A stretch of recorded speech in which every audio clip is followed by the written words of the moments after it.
नमस्कार साथियों। तो भाई आज की क्लास में मैं आपके लिए लेके आया हूँ एचएसएससी एग्जाम के प्रीवियस ईयर क्वेश्चन, जिससे आपको एक आइडिया मिलेगा कि एग्जाम में क्वेश्चन किस तरह के आते हैं, आपको उन्हें कैसे अटेम्प्ट करना है, और इसके साथ साथ आपका एक क्विक रिवीजन भी जो है वो इस क्लास से हो जाएगा। जो बच्चा एस्टेट की तैयारी कर रहा है वो भी इस क्लास को देख सकते हैं, क्योंकि दोनों का जो सिलेबस है सीईटी का और एस्टेट का दोनों का सेम है, और आपको लगभग सभी टॉपिक्स के जो क्वेश्चन है वो इस क्लास में देखने को मिलेंगे। ठीक है, तो अब ज्यादा बातों में समय वेस्ट ना करते हुए आज की क्लास को शुरू करते हैं। और आज का जो फर्स्ट क्वेश्चन है वो आपके सामने स्क्रीन पर आ चुका है। क्वेश्चन है the mean of the first 6 multiple of 4 is. 4 के प्रथम 6 गुणजों का माध्य क्या होगा। माध्य यानी कि एवरेज यहां पर आपसे पूछा जा रहा है। तो एवरेज निकालने के लिए आपको सबसे पहले ये 4 के 6 मल्टीपल कौन से हैं वो पता होने चाहिए। 4 के 6 मल्टीपल होते हैं 4 का पहाड़ा 6 तक। तो 4 एकम 4, 4 दूनी 8, 4 तिये 12, 4 चौके 16, 4 पंजे 20, 4 छिके 24। तो ये जो आपके यहां पर है ये 4 के फर्स्ट 6 मल्टीपल है। क्लियर है। आपको इनका मीन यानी कि माध्य निकालना है। तो माध्य होता है जो बिल्कुल मध्य में हो, जो बिल्कुल बीच की वैल्यू हो। तो इसके बिल्कुल बीच की वैल्यू क्या होगी, वो होगी यहाँ पे 12 और 16 के बीच में। तो आप मुझे बताइए 12 और 16 के बिल्कुल बीच में क्या आता है, तो आपका जवाब होगा 14। तो 14 इस क्वेश्चन का आंसर आ चुका है। आंसर ऑप्शन नंबर सी में लिखा है। ठीक है, एक तरीका तो ये है, लेकिन अगर ये डाटा ज्यादा बड़ा हो तो उस सिचुएशन में मीन आप निकाल सकते हैं। कैसे, बशर्ते कि इनका गैप सेम हो। देखो इनमें 4 और 4 8, 8 और 4 12, 12 और 4 16, गैप जो है वो सेम है। तो उस सिचुएशन में मीन निकालने के लिए आप फर्स्ट और लास्ट को ऐड कर दे। तो 24 और 4 28 और इसका आधा कर दें, आपको जो है वो आंसर मिल जाएगा। क्लियर है, ये बात समझ में आई। बट जो बातें मैं बोल रहा हूं उनको ध्यान रखना है। ऐसा तभी करना है जब आपका जो गैप सेम हो। तो ये जो बीच वाला हमने निकाला है ये गैप सेम था इसी तरीके से। तो ये दो तरीके जो है तभी काम करेंगे जब आपकी एपी सीरीज हो, यानी कि समांतर श्रेणी हो। इसके अलावा अगर आपको मीन निकालना पड़ जाए, अगर ऐसा ना हो, रैंडम वैल्यूज दे रखी हो, ठीक है, अलग अलग वैल्यू दे रखी जिनका गैप सेम ना हो, तो मीन बोले या एवरेज बोले, तो उस सिचुएशन में आपने सभी वैल्यूज का सम करना है, अपोन में जितने वो नंबर है उससे आपने डिवाइड करना है। ठीक है, क्लियर है ये बात। सभी का टोटल करना है और जितने वो नंबर है उससे आप इसको डिवाइड करेंगे, then you will get the average यानी कि औसत। ठीक है भाई, क्लियर। तो नेक्स्ट क्वेश्चन की तरफ बढ़ते हैं। अगला क्वेश्चन, और एक बात मैं जो आपको बताना चाहूंगा क्लास के बीच में ही, अभी फिलहाल पहले ही बता देता हूं, बाद में याद रहे ना रहे, कि जब भी आप पेपर को करेंगे तो टाइम मैनेजमेंट सबसे ज्यादा जरूरी होता है। अगर आप एक ही क्वेश्चन के पीछे ज्यादा टाइम लगाएंगे तो फिर उस सिचुएशन में जो है आप पेपर को पूरा कंप्लीट नहीं कर पाएंगे। अगर कोई क्वेश्चन आता है तो आपको पढ़ते ही पता लग जाएगा। तो आपने क्या करना है, क्वेश्चन पढ़ना है, आता है तो लगाना है और उसके बाद आगे निकलना है। अगर आपको लगता है कि उस पे हम थोड़ा सा समय लगाएंगे तो हो जाएगा, तो आप उसको सर्कल कर दें। ठीक है, और उसके बाद फिर आप उसको दोबारा टाइम बचता है तो देखेंगे, अदरवाइज नहीं तो आप पूरा जो पेपर है वो पढ़ नहीं पाएंगे। और कई बार ऐसा होता है लास्ट में जो है क्वेश्चन इजी होते हैं। ठीक है, तो ये मैं आपको एक बात कहना चाहूंगा, इसको आप थोड़ा सा पॉजिटिवली लें। ठीक है, क्वेश्चन पढ़े, आता है तो टिक करें और आगे बढ़ते रहें, रुकना नहीं है आपने। ठीक है, नेक्स्ट क्वेश्चन है if tan theta equal to √3 then secant theta क्या होता है। यदि tan थीटा √3 के बराबर है तो सीकेंट थीटा क्या होता है। तो इसको समझने के लिए आपके जो क्वेश्चन है उसके साथ साथ मैं कुछ बातें और बताऊंगा, जिससे आपको उस चैप्टर के बारे में पता चलेगा कि क्वेश्चन अगर उसका आए तो आप उसको घुमा के भी कर सकते हैं। कैसे, ये आपकी एक राइट एंगल ट्रायंगल होती है, समकोण त्रिभुज। ठीक है, जिसका ये कोण क्या है 90 डिग्री का। ठीक है, जिसमें इसको बोलते हैं बेस यानी कि आधार, इसको बोलते हैं परपेंडिकुलर यानी कि लंब, और इसको बोलते हैं हाइपोटेन्यूज यानी कि कर्ण। ठीक है, ये आधार है यानी कि बेस है, ये परपेंडिकुलर यानी कि लंब है, और ये हाइपोटेन्यूज यानी कि कर्ण है। तो यहां पे आपको तीन चीजें याद रखनी है। पहली है साइन थीटा, दूसरी है कोस थीटा, और तीसरी है टेन थीटा। ठीक है, sine theta, cos theta, tan theta. ये कैसे आपको याद रखने हैं, इसके लिए आप या तो पंडित बद्री प्रसाद बटे हर हर बोले, या तो आप इसका इस्तेमाल करें। लेकिन अगर आप इसको प्रैक्टिकली करेंगे तो ये थोड़ा सा फास्ट होगा। प्रैक्टिकली कैसे करना है, ये परपेंडिकुलर वाली साइड को सबसे बड़े वाली साइड, ये सबसे बड़ी साइड होती है, इस परपेंडिकुलर वाली साइड को सबसे बड़ी साइड से डिवाइड करेंगे तो इसका नाम होता है साइन थीटा। ठीक है भाई, p/h। फिर बेस को आप सबसे बड़े वाली साइड से डिवाइड करेंगे तो इसका नाम होता है कोस थीटा। ठीक है भाई, क्लियर है ये दो बातें। और तीसरी में बड़ी को छोड़ दो, P बाई बी, यानी कि परपेंडिकुलर को अगर आप बेस से डिवाइड करेंगे तो ये होता है आपका टेन थीटा। क्या ये बात समझ में आई? ठीक है, कैसे, या तो इससे याद रखें, लेकिन अगर इसको छिपा दूं तो ये साइड अपॉन में ये साइड इसका नाम है साइन, ये साइड अपॉन में ये साइड इसका नाम है कोस, और ये साइड अपॉन में ये साइड इसका नाम है टेन। सिमिलरली अगर मैं इनके उल्टे कर दूं तो साइन का उल्टा होता है कोसिकेंट, तो कोसिकेंट थीटा क्या होगा, this is H by P, इसका उल्टा कर दिया हमने। ठीक है, कोस का उल्टा होता है सीकेंट थीटा, ये होता है एच बाई बी। ठीक है, उल्टा कर दो। और टेन का उल्टा होता है कोट थीटा, इसको करेंगे बी बाई पी। क्लियर है, ये बात याद रखनी है आपने, आगे क्वेश्चन आएंगे तो इनका इस्तेमाल कहीं ना कहीं हम करेंगे। ठीक है, तो मेनली क्या याद रखने, सिर्फ ये तीन, इनके उल्टे नाम पता होने चाहिए। अगर आपसे कोई बोले कोसिकेंट थीटा तो आपने दिमाग में ये लाना है कि साइन थीटा होता है पी बाई एच, तो कोसिकेंट साइन का उल्टा तो एच बाई पी, वो आपके दिमाग में ऑटोमेटिकली आ जाएगा। ठीक है, इसी तरह से अगर आपसे सीकेंट थीटा पूछता है तो सीकेंट किसका उल्टा होता है, कोस का, तो कोस दिमाग में है बी बाई एच, तो अगर सीकेंट पूछ रहा है तो एच बाई बी। क्लियर है, ये यहां तक बात समझ में आई? तो इसी तरह से टेंजेंट और कोट के लिए भी आप अप्लाई कर सकते हैं।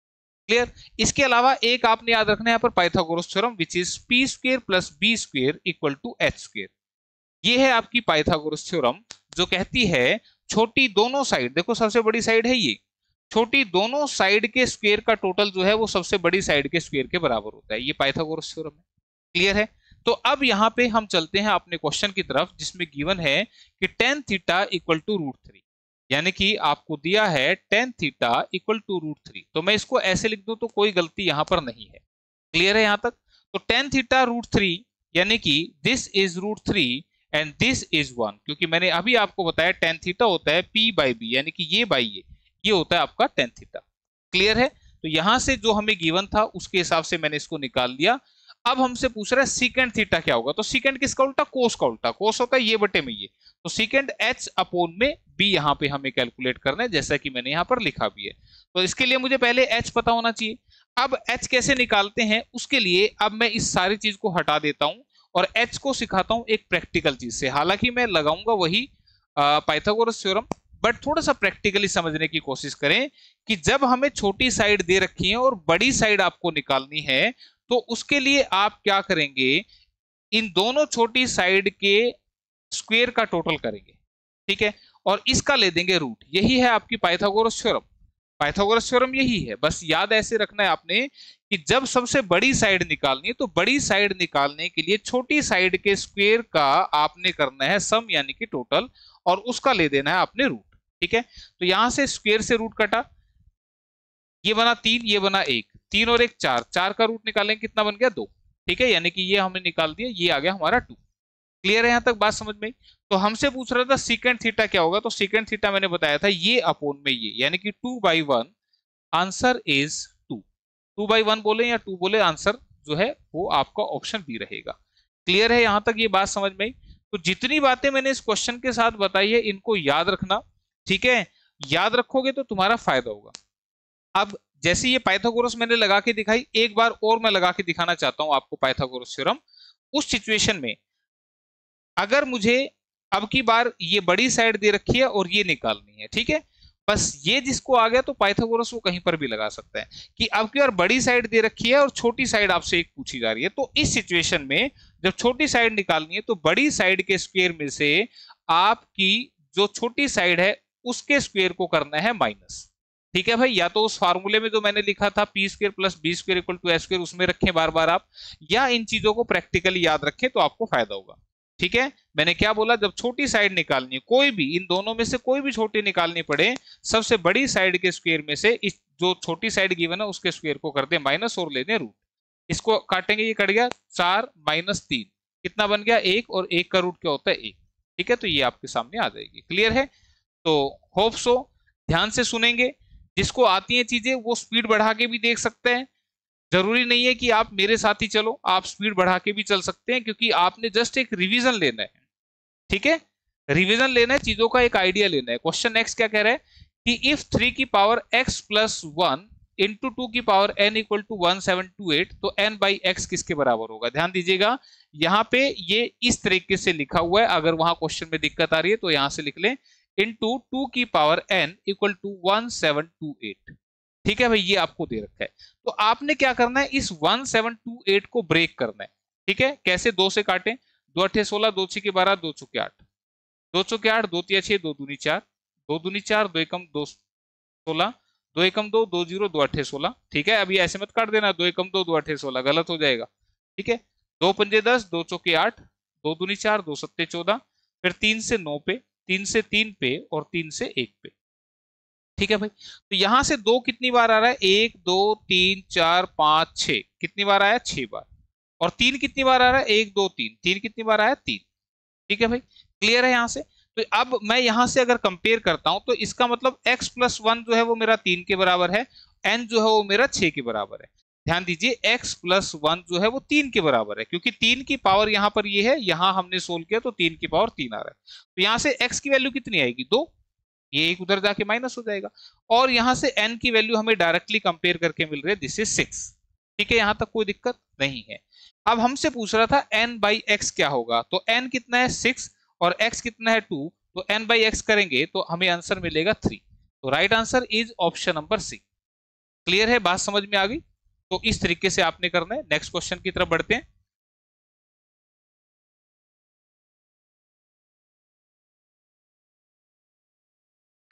If the vertical angle of an isosceles triangle is 70 degree, each base angle of is of measure। यदि एक समद्विबाहु त्रिभुज का ऊर्ध्वाधर कोण 70 डिग्री का है तो प्रत्येक आधार के कोण का माप क्या होगा? देखो भाई, सबसे पहले तो आइसोसेलेस ट्रायंगल समद्विबाहु त्रिभुज क्या होती है? जिसकी आमने सामने की भुजा जो है वो समान हो। ये दोनों साइड क्या है? इक्वल है। क्लियर है? और इक्वल साइड के जो अपोजिट एंगल हैं वो भी आपस में क्या होते हैं? इक्वल होते हैं। इसका मतलब ये दोनों भी आपस में क्या होंगे? बराबर होंगे। ये आइसोसेलेस ट्रायंगल यानी कि समद्विबाहु त्रिभुज की एक प्रॉपर्टी है। क्लियर है? अगर इसका वर्टिकल एंगल 70 डिग्री है, ठीक है, अगर ये 70 डिग्री है तो इसका मतलब इन दोनों एंगल्स का टोटल कितना बनेगा? 110 डिग्री। क्यों? क्योंकि एक त्रिभुज के तीनों कोणों का योग होता है 180। तो 110 ये और 70 180 टोटल हो गया। तो ये 55, तो फिर ये भी आपका 55 होगा। तो आंसर कहां है? ऑप्शन नंबर बी में लिखा हुआ है। क्लियर है? बात आई होगी समझ में? Next question.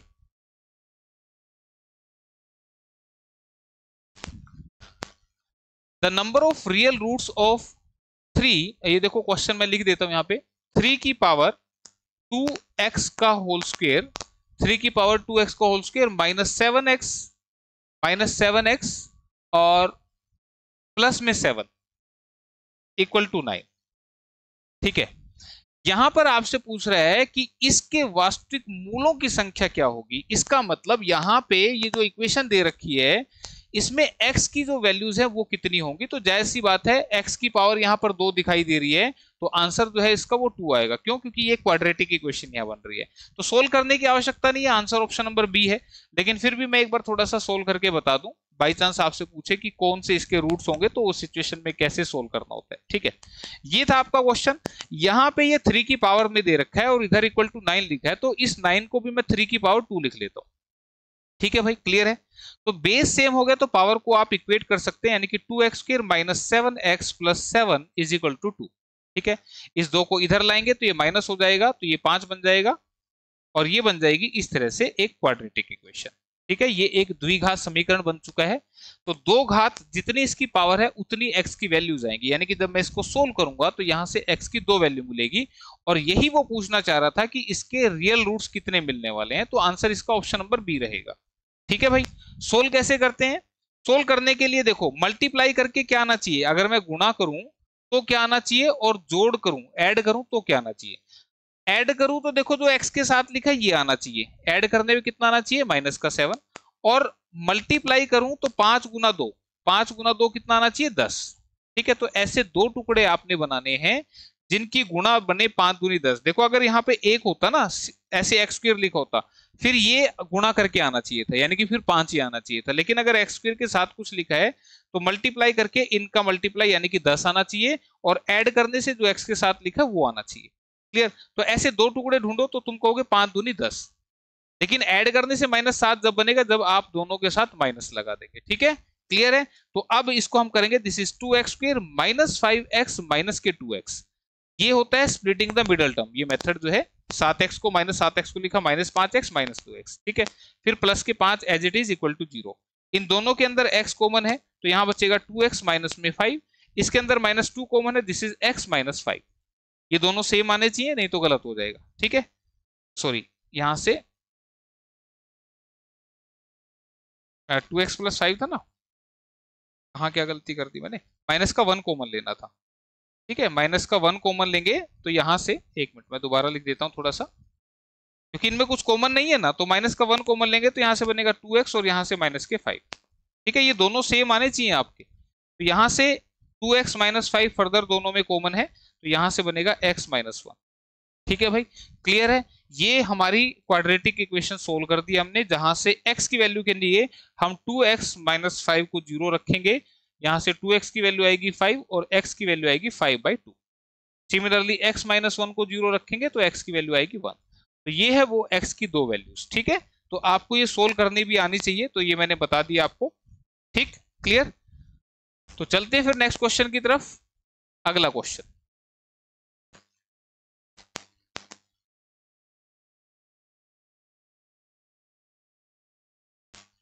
four of the following three are alike in particular pattern and hence form a group. Find the odd man out. निम्नलिखित चारों में से तीन किसी खास तरीके से एक जैसे हैं, इस प्रकार का समूह बनाने में सर्वथा भिन्न छांटिए। देखो, वर्ग यानी कि स्क्वायर क्या होता है, जिसकी 4 साइड होती हैं, रोम्बस की भी 4 साइड होती हैं, ट्रायंगल की 3 होती है, रेक्टेंगल की 4 होती हैं, ठीक है। इन सभी की फर्स्ट, सेकंड और फोर्थ की 4-4 साइड होती हैं, लेकिन ट्रायंगल की 3 साइड होती हैं, इसलिए जो आंसर बनेगा ऑप्शन नंबर सी बनेगा, क्लियर। यही सबसे इसमें अलग है। Next question, question number 39। A train of 320 metre length is running at a speed of 72 kilometre पर hour. How much time will it take to cross a pole. 320 metre लंबी एक रेलगाड़ी 72 किलोमीटर की गति से चल रही है, तो एक खंबे को पार करने में इसे कितना समय लगेगा, कितना टाइम लगेगा, ये आपसे पूछ रहे हैं। तो देखो, इस चैप्टर का फॉर्मूला है distance equal to speed into में टाइम। दूरी बराबर है चाल गुना में समय, ये इस पूरे चैप्टर का फॉर्मूला है। हमें यहां से पूछ रहा है कितना टाइम लगेगा, तो टाइम क्या होगा, दिस इज डी अपॉन में एस। ये s यहां से डिवाइड में आ जाएगा, तो डिस्टेंस अपॉन में स्पीड, यानी कि दूरी बटे में समय जो है आपका, समय आप सॉरी स्पीड, दूरी बटे में स्पीड, ये आपको देगा यहाँ पे टाइम, क्लियर। अब देखो, जब भी रेल किसको पार कर रही है, यहाँ पे 320 मीटर लंबी 72 किलोमीटर की गति से चल रही है और खंबे को पार करने में, तो जब भी रेल किसी खंबे को, किसी पेड़ को, किसी आदमी को पार करती है, तो उस टाइम पे ये अपने आप की लंबाई को पार करती है, जिसे उसकी दूरी बोलते हैं, ठीक है। तो दूरी यहां पे कितनी होगी, 320 मीटर, क्लियर है। अपॉन में स्पीड कितनी है इसकी, 72 किलोमीटर प्रति घंटा, ठीक है। तो जब हम इसको सोल्व करेंगे तो हमारे पास टाइम आ जाएगा, लेकिन टाइम हमें किस में चाहिए, सेकंड्स में चाहिए। तो अगर मुझे टाइम सेकंड में चाहिए, ध्यान दीजिएगा, अगर टाइम मुझे सेकंड में चाहिए तो मुझे स्पीड चाहिएगी मीटर पर सेकंड में, और डिस्टेंस मुझे लेना होगा मीटर में। तो ये आपने याद रखना है, अगर समय सेकंड में पूछ रहा है तो स्पीड मीटर पर सेकंड में लेनी है और दूरी जो है वो आपको मीटर में लेनी है, ठीक है। अगर टाइम को घंटे में पूछा जाता तो फिर स्पीड होती है आपकी किलोमीटर प्रति घंटा में और डिस्टेंस होता आपका किलोमीटर में। तो ये चीजें आप याद रखें, अगर यूनिट आपकी जो है सही कन्वर्ट नहीं होगी तो आपका आंसर जो है वो गलत आएगा, ठीक है। तो अब यहाँ पे देखिएगा, ये तो मीटर में ठीक है, 320 मीटर लिखा हुआ है, लेकिन इसको हमें चेंज करना पड़ेगा। तो ये स्पीड आपकी किलोमीटर पर आवर में है, इसको मुझे बनाना है मीटर पर सेकंड में। तो स्पीड को मीटर पर सेकंड में कन्वर्ट करने के लिए 5/18 से आपने इसको मल्टीप्लाई कर देना है, ठीक है। किलोमीटर से मीटर, मीटर छोटा होता है तो इसलिए 5 ऊपर आएगा, 18 नीचे आएगा, ठीक है। तो इसको याद कर लेना, 5/18 को फिर काटेंगे तो 18 चौके 72, 4 से काटा 80 पे कटा और 5 से काटा 16 पे कटा, तो 16 सेकंड का जो है वो समय लगेगा इसको पार करने में। तो आंसर कहां लिखा, ऑप्शन नंबर बी में लिखा हुआ है, क्लियर है। चलो नेक्स्ट क्वेश्चन, दिख रहा होगा, मैं थोड़ा सा बड़ा कर देता हूं आप लोगों के लिए, क्योंकि ये क्वेश्चन जो है वो प्रीवियस ईयर पेपर में से खींचे गए हैं। तो नेक्स्ट क्वेश्चन,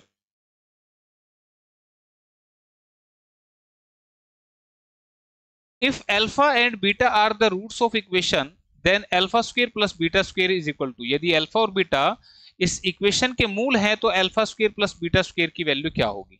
ध्यान दीजिएगा, यहां पर फिर से ये एक क्वाड्रेटिक इक्वेशन है, ठीक है भाई। क्लियर है? This is X square minus A X plus B square.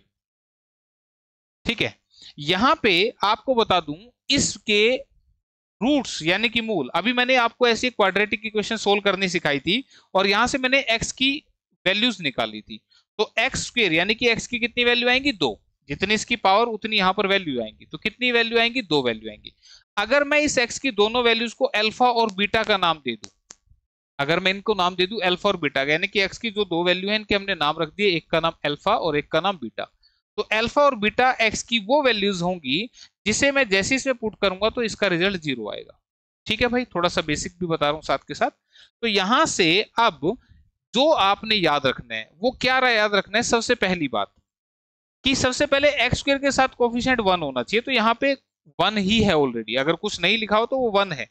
ठीक है, अगर यहाँ पे मान लो 3 होता, अगर यहाँ 3 होता तो उस सिचुएशन में आपने इसको 1 करना था। और कैसे करते? आप इसको थ्रू आउट 3 से डिवाइड कर देते। ठीक है भाई, क्या ये पहला पॉइंट याद रहेगा? ठीक है, ये याद कर लिया हो तो फिर अगली बात जो है वो क्या है कि यहां से आपको सम ऑफ रूट्स यानी कि इसके मूलों का योग और इसका प्रोडक्ट ऑफ रूट्स, ये दो चीजें याद रखनी है। वो कैसे याद रखेंगे? जो x के साथ लिखा है, x के साथ क्या लिखा है? माइनस है। इसका साइन पलट के अगर आप लिखेंगे यहाँ पे अल्फा प्लस बीटा के साथ, तो ये आपका आ जाएगा सम ऑफ रूट्स यानी कि मूलों का योग। ठीक है, अब अगर मैं बात करूं प्रोडक्ट ऑफ रूट्स की, तो जो ये कांस्टेंट टर्म है बिना एक्स वाली, देखो इसमें भी एक्स है इसमें भी एक्स है, एक्स को छोड़ के जो टर्म्स बचेगी ये जो होगी आपकी प्रोडक्ट ऑफ रूट्स। ठीक है, क्या यहां तक बात समझ में आई? तो ये आपने निकालने हैं, ध्यान रखना है ये एज इट इज आएगा, जो भी इसका साइन होगा वो यूं का यूं रहेगा। अगर ये प्लस का है तो प्लस का आएगा, माइनस का है तो माइनस का आएगा। लेकिन एक्स के साथ जो लिखा है इसका साइन हमेशा चेंज करके आपने लेना है, सम ऑफ रूट्स में इसका साइन चेंज करके लेंगे। क्लियर? अब आपसे पूछा था alpha square plus beta square, तो alpha square plus beta square के लिए हम इसको करेंगे a प्लस बी का होल स्क्वायर, जो फॉर्मूला होता है इससे आपका वो आएगा। तो ये क्या होगा? This is alpha square plus beta square plus 2 alpha beta. ध्यान दीजिएगा, मुझे इसकी वैल्यू निकालनी थी, इसके लिए मैंने इस फार्मूले का इस्तेमाल किया, कहीं दे नहीं रखा था, ये आपको अपने पास से लगाना है।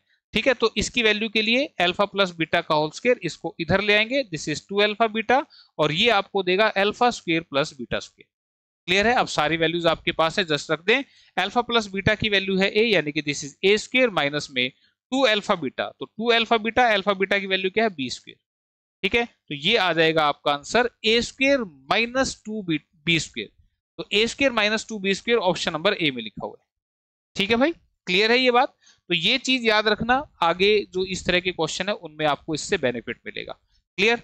तो मेरी कोशिश रहेगी कि जो क्वेश्चन में चीजें हैं उनको बताया जाए, और अगर आप इनको याद रखते हैं तो ऐसा नहीं है कि जो हमने क्लास में क्वेश्चन किया सिर्फ वही सोल्व होंगे, आपको एक चैप्टर का आइडिया मिलेगा और उस चैप्टर के क्वेश्चन अगर एग्जाम में मिलते हैं तो आप उनको कर पाएंगे। क्वेश्चन क्या है? The population of a city decreased from 25,000 to 24,500, find the percentage decrease. एक शहर की जनसंख्या 25,000 से घटकर 24,500 हो गई, तो प्रतिशत कमी कितनी है? तो पहले कितनी थी? 25,000, अब कितनी होगी? 24,500। कितनी घट गई? 500। कितने पर? 25,000 पर। आपको कैसे पता लगा कितनी घटी? इसने बताया ना, तो जो बता रहा है कितनी घटी उसको नीचे लिखना, और कितने परसेंट घटी उसके लिए लगा दे 100%। 2 जीरो से 2 जीरो कट गई, इससे ये कट गया, 5 से 5 पे कटा और 5 से ये 2 पे कटा, तो आंसर बन गया 2%, यानी कि जो जनसंख्या उसमें 2% की क्या हो गई? कमी हो गई। तो आंसर ऑप्शन नंबर सी रहेगा। ठीक है, next question. To which quadrant does the point 1 minus 2 belongs? बिंदु 1 कोमा माइनस 2 किस चतुर्थांश से संबंधित है? तो आपको बता दें चतुर्थांश मतलब 4, 1 2 3 और 4। ध्यान दीजिएगा, इन क्वाड्रेंट का जो सीक्वेंस होता है ऐसे एंटी क्लॉकवाइज होता है, घड़ी ऐसे घूमती है ना, तो ये एंटी क्लॉकवाइज। ठीक है, this is 0, this is 90, this is 180, this 270 और ये फर्दर 360। क्लियर है? यहां पर आपने ये 4 क्वाड्रेंट मैंने बता दिए, इसी को आप एक्स एक्सिस भी बोलते हैं। ठीक है, this is x axis, this is negative x axis, this is y axis and this is negative y axis। ठीक है भाई, क्लियर। जब आप ग्राफ बनाते हो तो यहाँ पे ये 0 होता है, फिर ये 1 2 3 4 5 6, इधर से ये -1 -2 -3 -4। तो x की पॉजिटिव वैल्यू इधर लेते हैं, x की नेगेटिव वैल्यू इधर लेते हैं, क्लियर है। इसी तरह से y की पॉजिटिव वैल्यू इधर ऊपर की तरफ ली जाएंगी और y की नेगेटिव वैल्यू इधर नीचे की तरफ ली जाएंगी, ठीक है, क्लियर है। अब मुझे बताओ यहाँ पे अगर कोई पॉइंट देखना, मान लो ये कोई पॉइंट है, तो इसमें x की वैल्यू भी पॉजिटिव आएगी और y की वैल्यू भी पॉजिटिव आएगी, यानी कि यहाँ पे x और y दोनों ही वैल्यू कैसी आती हैं, पॉजिटिव आती है, क्योंकि x को लेंगे हम इस वाली लाइन से और y को लेंगे इस वाली लाइन से, तो दोनों वैल्यू क्या होंगी, पॉजिटिव। इस वाले में अगर बात करें, इस सेकंड क्वाड्रेंट में x की वैल्यू इस लाइन से लेंगे, यानी कि x की वैल्यू नेगेटिव होगी और y की वैल्यू यहां से लेंगे तो वो पॉजिटिव होगी, ठीक है। थर्ड क्वाड्रेंट में x की वैल्यू इस लाइन से, y की वैल्यू इस लाइन से, तो दोनों ही कैसी होंगी, नेगेटिव होंगी। और इस फोर्थ क्वाड्रेंट के लिए x की वैल्यू इस से लेंगे और y की वैल्यू इस नेगेटिव से लेंगे, ठीक है। तो ये आपके चारों क्वाड्रेंट्स में x और y की वैल्यू कैसी होंगी, ये आपको बताया गया। तो हमारे क्वेश्चन में 1, -2 यानी कि x की वैल्यू पॉजिटिव है और y की वैल्यू नेगेटिव है, तो यहाँ पे ये कौन से क्वाड्रेंट में आता है, फोर्थ क्वाड्रेंट में। तो आंसर कौन सा रहेगा, ऑप्शन डी रहेगा, ठीक है भाई। तो रट्टे वाली बात नहीं है, कहीं भी आसान सी चीज है, तो ध्यान रखना। Next question, Neetu bought 150 dozen of pencils at 20 a dozen. He sold them at 2.5 per pencil. Find the profit or loss percent. नीलू ने 20 रुपए प्रति दर्जन की दर से 150 दर्जन पेंसिल खरीदी। उसने उन्हें 2.5 रुपए प्रति पेंसिल की दर से बेचा, तो लाभ या हानि का प्रतिशत कितना होगा। देखो भाई, जब भी आपके पास ऐसी टाइप आए तो आपने एक साइड लिखना है प्राइस और एक साइड लिखना आपने आर्टिकल, आर्टिकल यानी कि वस्तु, और इधर आपने लिखा मूल्य। मूल्य को राइट साइड में लिखना है, ये बात आपने याद रखनी है, ठीक है। अब खरीदी, सीपी का मतलब होता है कॉस्ट प्राइस यानी कि खरीदने का रेट। किस रेट से खरीदी भाई, 20 रुपीज 20 अ डजन, यानी कि 20 रुपए दिए और एक दर्जन खरीद लिए। तो एक दर्जन में कितने होते हैं, 12 होते हैं, क्लियर है। और 2.5 रुपए पर पेंसिल की दर से बेच दिया, यानी कि 2.5 रुपए की क्या बेची, एक पेंसिल, ये क्या है, उसने बेची है, क्लियर है। और ऐसे उसने 150 डजन जो है वो पेंसिल खरीदी थी, क्लियर है। तो आप देखो, इस क्वेश्चन का जो मेन फॉर्मेट होता है वो क्या होता है कि जितनी पेंसिल खरीदी है उतनी पेंसिल बेचनी भी है, ठीक है। तो सबसे पहले आप इसको क्या करेंगे, इक्वल करेंगे। इक्वल करने का तरीका क्या, आप मुझे बताइए, यहाँ 12 है, यहाँ 1 है, यानी कि 12 खरीदी है लेकिन बेची 1 है। तो हम क्या करेंगे, इक्वल करने के लिए इसको भी 12 से मल्टीप्लाई कर देंगे, ठीक है भाई। जितनी खरीदी उतनी बेची है, हालांकि क्वेश्चन में 150 डजन है, लेकिन आप अगर इक्वल कर लेते हैं तो 150 के साथ भी ऐसा ही होगा। तो उसके लिए आप टेंशन ना लें कि भाई 150 डजन थी, उसकी टेंशन नहीं लेनी, इस तरीके को याद रखना है। आप देखो, 12 पेंसिल खरीदी 20 की, और ये एक को मैंने 12 से मल्टीप्लाई कर दे, 12 पेंसिल बना लिया, यानी कि 12 पेंसिल बेच दी, कितने की, 2.5 गुना 12। तो 2.5 गुना 12 अगर आप करेंगे तो कितना आएगा, ये आएगा आपका 12 × 5 = 60, 12 × 24 और 6 30, 30 रुपए आएगा, ठीक है। 2.5 की मल्टीप्लाई 12 से करोगे, पॉइंट हटा नीचे 10 लगा, 5 × 5 = 25, 5 दूनी 10, 2 6 12, तो कितने की हुई, 30 की हुई ना। खरीदी थी 20 की, बेची है 30 की, तो कितने कमाई कर ली, 10 रुपए की। कितने पर, 20 पर, इंटू में 100%, तो 20 × 5 = 100, तो 50% का जो है वो उसको प्रॉफिट हो गया, लाभ हो गया। तो आंसर कहाँ है, ऑप्शन नंबर डी में रखा हुआ है।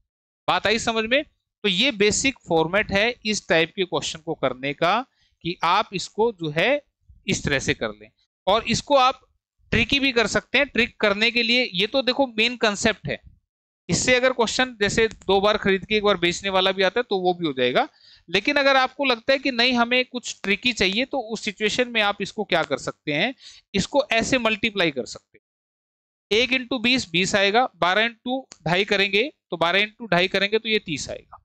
तो आप इसको ऐसे भी कर सकते हैं, क्लियर है। ये भी इसका एक शॉर्टकट मेथड है कि 12 गुना नीचे करनी है, यहाँ पे 1 गुना ऊपर करनी है यहाँ पे, तो ये आएगा 20, ये आएगा 30। तो 20 का खरीद के सामान 30 का बेचा, तो 10 का प्रॉफिट 20 पे, इंटू में 100%, ठीक है, क्लियर है। तो आपको यहाँ पे मिलेगा profit percent. Next question,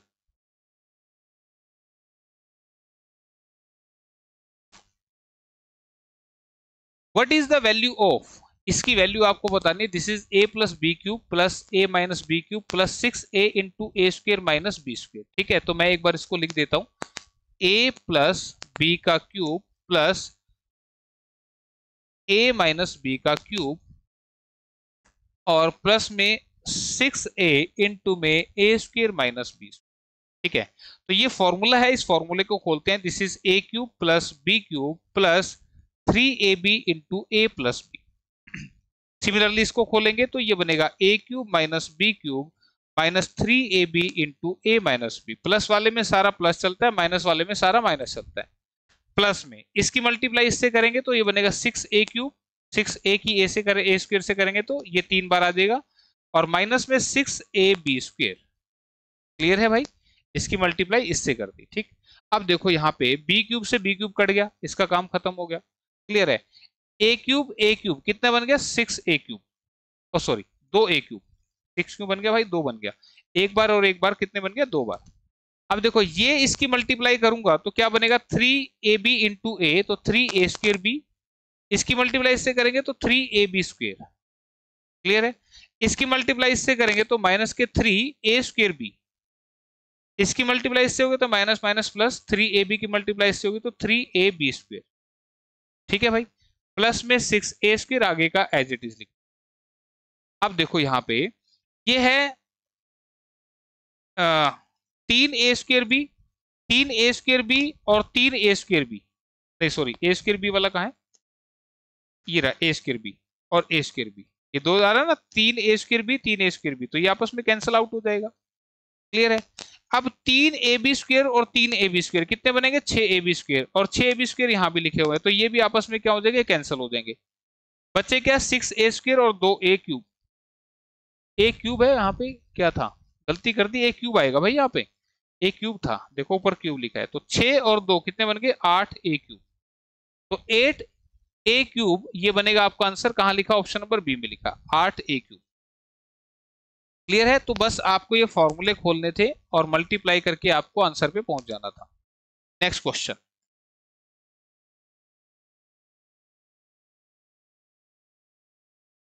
Mohinder plow a field in 6 days and Ram plow the same field in 12 days. How long both of them take to plow the same field working together? Mohinder एक खेत को 6 दिन में जोतता है और राम उसी खेत को 12 दिन में जोतता है, तो दोनों मिलकर उस खेत को जोतने में कितना समय लेंगे। देखिएगा 6 दिन में जोता मोहिंदर ने और कितने दिन लिए 12 दिन में जोता उसने जोगिंदर ने। ठीक है भाई, क्लियर। अब नहीं राम है भाई, मोहिंदर है और दूसरा राम है, ये जोगिंदर नहीं है, हमने मोहिंदर जोगिंदर का सीक्वेंस बना लिया। अब सबसे पहले तो आप इस दोनों का एलसीएम ले लेंगे जो कि होगा 12। ठीक है, एलसीएम जो है ये आपका टोटल काम को यहाँ रिप्रेजेंट कर रहा है, इन दोनों नंबर्स का आपने एलसीएम ले लेना है। ठीक है, अब 6 से इसको भाग लगाएंगे 2 पे जाएगा, 12 से इसको भाग लगाएंगे 1 पे भाग जाएगा। ये है आपका टोटल काम और ये है आपका 1 दिन का काम। क्लियर है, तो आपने दोनों से मोहिंदर से और राम से मिलके काम करवाना है, तो कितना काम करवाना है टोटल 12 काम। ये है इसका 1 दिन का काम, ये है इसका 1 दिन का काम। ये 1 दिन में 2 काम करता है, ये 1 दिन में 1 काम करता है, तो दोनों मिलके 1 दिन में कितना करेंगे 3 काम। तो 3 से काटेंगे तो 4 दिन का समय लगेगा, यानी कि अगर दोनों मिलके काम करेंगे तो 2 ये करेगा 1 ये, टोटल काम होगा 3, तो 12 को 3 से डिवाइड करेंगे, आंसर विल बी 4, यानी कि ऑप्शन नंबर 1। ठीक है भाई, क्लियर है। Next question, a train 375 meter long takes 30 seconds to cross a pole. Find the speed of the train in kilometer per hour. 375 metre लंबी एक रेल एक खंबे को पार करने में 30 सेकंड का समय लेती है, तो रेलगाड़ी की गति किलोमीटर प्रति घंटा में। तो आपको बताया था डिस्टेंस स्पीड इनटू में टाइम था, और आपसे गति पूछी जा रही है, तो डिस्टेंस अपॉन में टाइम अगर आप करते हैं तो आपको स्पीड मिल जाएगी। डिस्टेंस कितना है 375 मीटर, टाइम कितना है 30 सेकंड। ध्यान दीजिएगा ये मीटर में है, ये सेकंड में है, तो यूनिट बिल्कुल सही है। तो आप इसको जब सोल्व करेंगे तो आपका जो आंसर आएगा स्पीड के लिए वो मीटर पर सेकंड में आएगी। ठीक है भाई, तो मीटर पर सेकंड में स्पीड आएगी इसको सोल्व करने से, जिसको मुझे कन्वर्ट करना है किलोमीटर पर आवर में, तो अब की बार मल्टीप्लाई होगी 18/5 से। क्लियर है, ये बात आपने याद रखनी है। मीटर पर सेकंड से किलोमीटर पर आवर, तो किलोमीटर बड़ा होता है इसलिए बड़ा नंबर यहाँ पे ऊपर रखना है। ठीक है, तो इस चीज को ध्यान रखना। तो आप काटेंगे तो 6 × 18, 6 × 5 30, 5 सत्ते 35, 5 पंजे 25, फिर 5 से काटेंगे, 5 एकम 5, 5 पंजे 25, तो 15 तिये 45, तो 45 किलोमीटर प्रति घंटा जो है वो आपका आंसर आएगा, ऑप्शन नंबर ए में लिखा हुआ है। ठीक है, तो ये आपने ध्यान दिया हो, ये क्यों मल्टीप्लाई किया गया, यहाँ पे आंसर जो आता वो मीटर पर सेकंड में आता, तो इसको कन्वर्ट करने के लिए स्पीड को किलोमीटर पर आवर में आपने मल्टीप्लाई करना है 18/5 से। ठीक है, नेक्स्ट क्वेश्चन।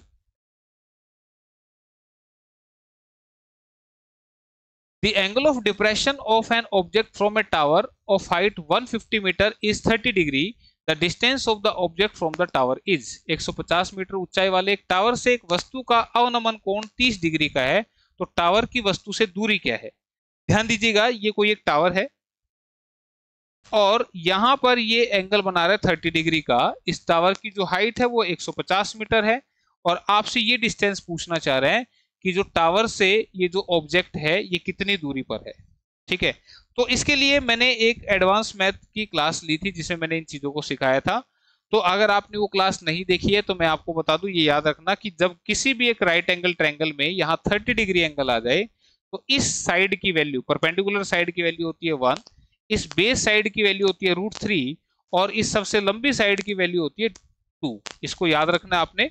ठीक है, तो अब यहां से आपको बताना है √3 किसके बराबर होगा, तो आप बताइए, एक 150 के बराबर हुआ, कंपेयर करना है, एक की वैल्यू है 150, तो √3 की वैल्यू क्या होगी 150 √3, तो ये इसका आंसर आ गया, बस क्वेश्चन हो चुका है खत्म। आंसर ऑप्शन नंबर सी में लिखा हुआ है 150 √3। ठीक है, तो बिल्कुल इजी है, हाइट एंड डिस्टेंस का एक क्वेश्चन था ये।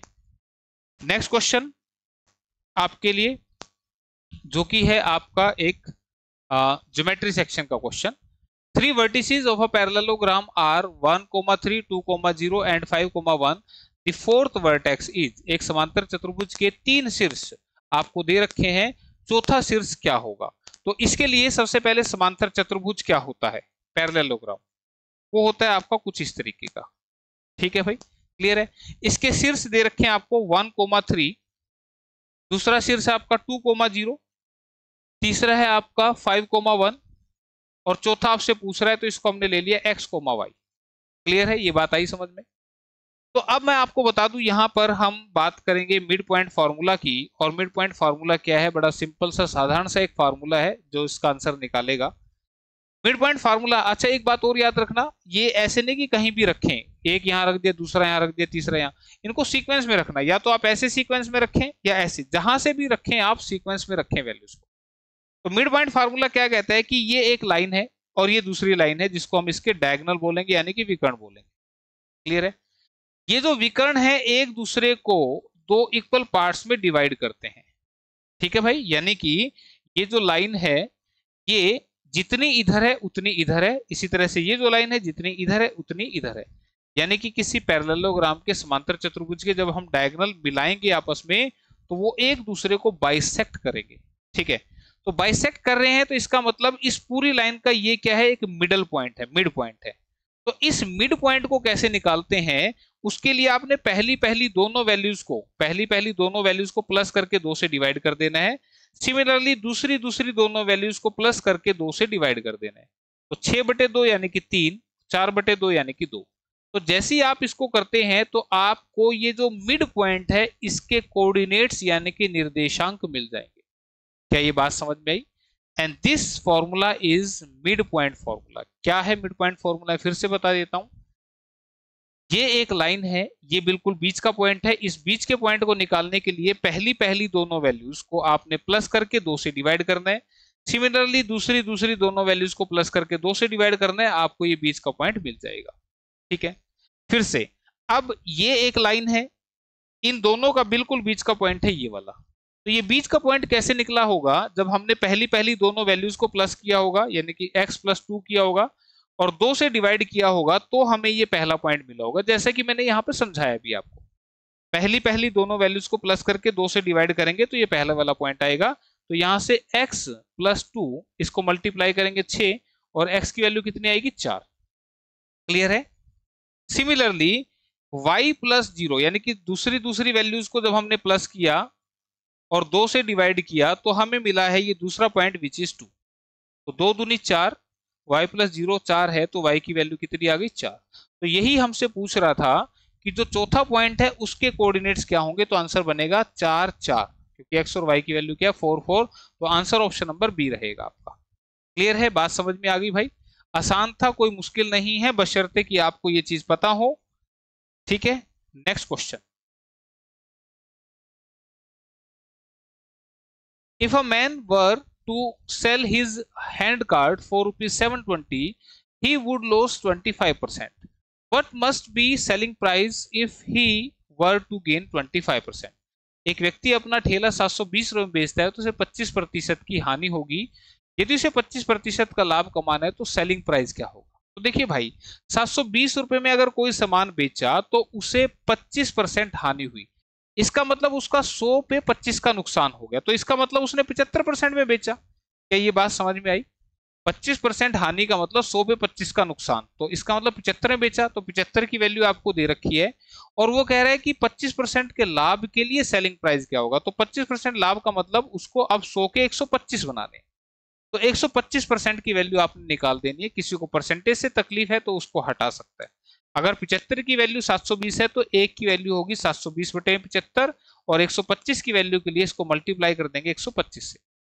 25 से 75, 25 पंजे 125, 3 से काटेंगे, 3 दूनी 6, 3 240 पे, 24 पंजे 120, यानी कि 1200 रुपए जो है वो इसका जवाब आ जाएगा। आंसर ऑप्शन नंबर बी में लिखा हुआ है। क्लियर है, बात समझ में आ गई? तो ये करना था इसमें। Next question, the discriminant of quadratic equation, द्विघात समीकरण का विभेदक कितना होगा? ठीक है, तो यहां पे this equation is 2x² - 6x - 3 = 0, जहां पे इस भाई साहब का नाम है a, इस भाई साहब का नाम है b और इस भाई साहब का नाम है c। ठीक है भाई, a b c ये हैं आपके। तो डिस्क्रिमिनेंट विभेदक क्या होता है? This is b² - 4ac। ठीक है, याद रखना है, डिस्क्रिमिनेंट होता है b² - 4ac। तो b² यानी कि -6 का स्क्वायर माइनस के 4 इंटू a इंटू में c। ठीक है, तो 6 का स्क्वायर 36, 4 दूनी 8 किया 24, तो माइनस माइनस प्लस हो जाएंगे, तो ये बनेगा ऐड करके 60। तो 60 आपका आंसर ऑप्शन नंबर ए में लिखा हुआ है। क्लियर, तो ये डिस्क्रिमिनेंट याद रखना b² - 4ac। नेक्स्ट क्वेश्चन,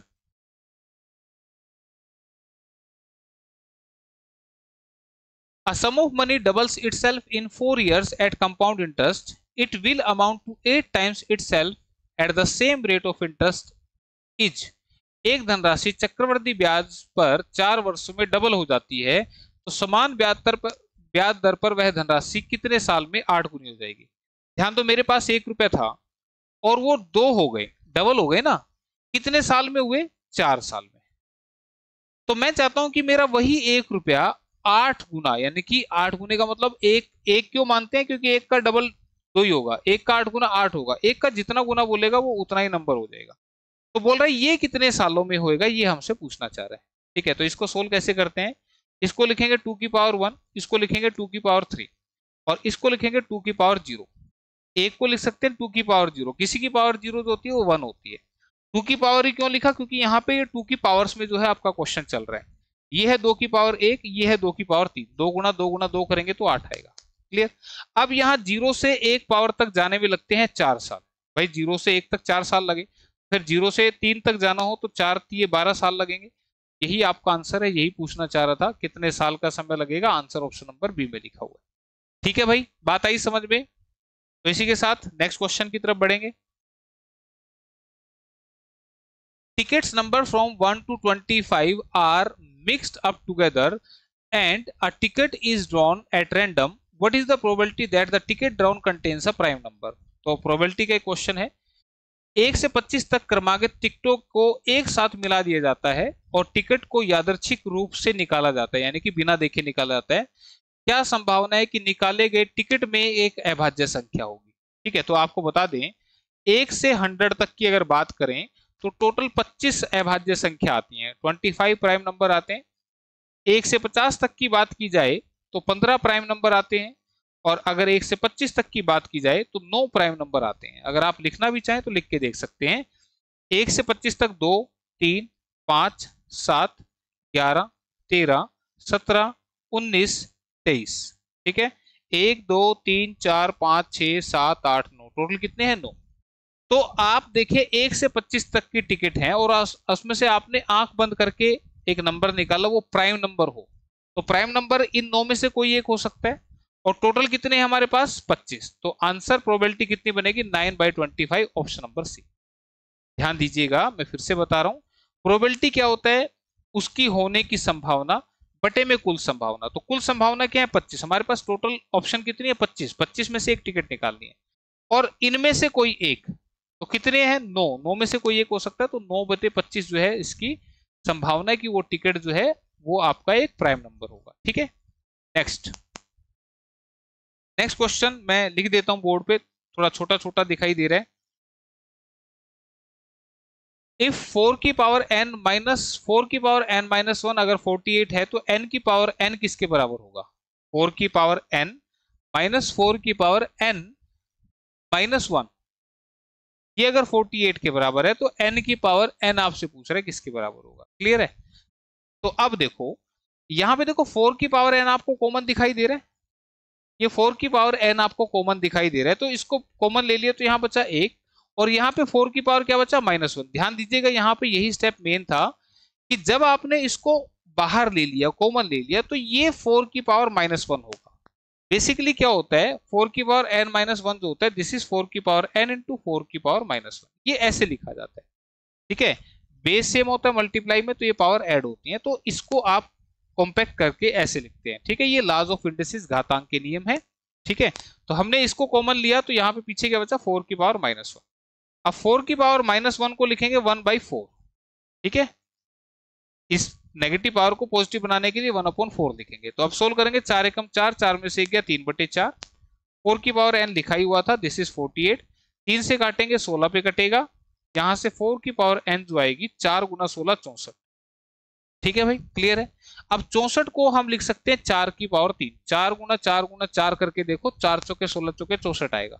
इसका मतलब n की वैल्यू कितनी मिली हमें यहाँ से? 3। तो यही पूछ रहा था कि n की पावर n क्या होगी, तो 3 की पावर 3 आपसे पूछना चाह रहा था, तो आंसर बनेगा 27। ठीक है, तो आंसर ऑप्शन सी है, कभी गलती से आप ऑप्शन ए लगाया हो। ठीक है, हमें n की पावर n बतानी है, तो ये तो n की वैल्यू मिली ना 3, तो n की पावर 3 है, सॉरी n की वैल्यू 3 है, तो 3 की पावर 3 जो होगा आपका 27 आंसर होगा। तो ध्यान से करना है, क्वेश्चन को ऐसे रट्टे नहीं मारने।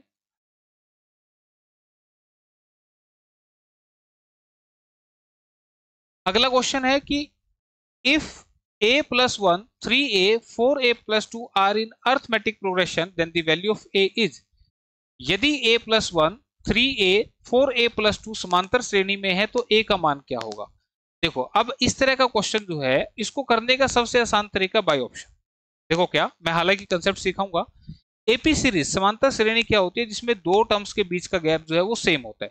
ठीक है, दो टर्म्स के बीच का गैप क्या होता है? सेम होता है। जैसे कि मैं आपको एक एग्जांपल से बताऊं, मैंने लिखा 5 8 11 14। इसमें देखो, इनके बीच में क्या है? 3 का गैप।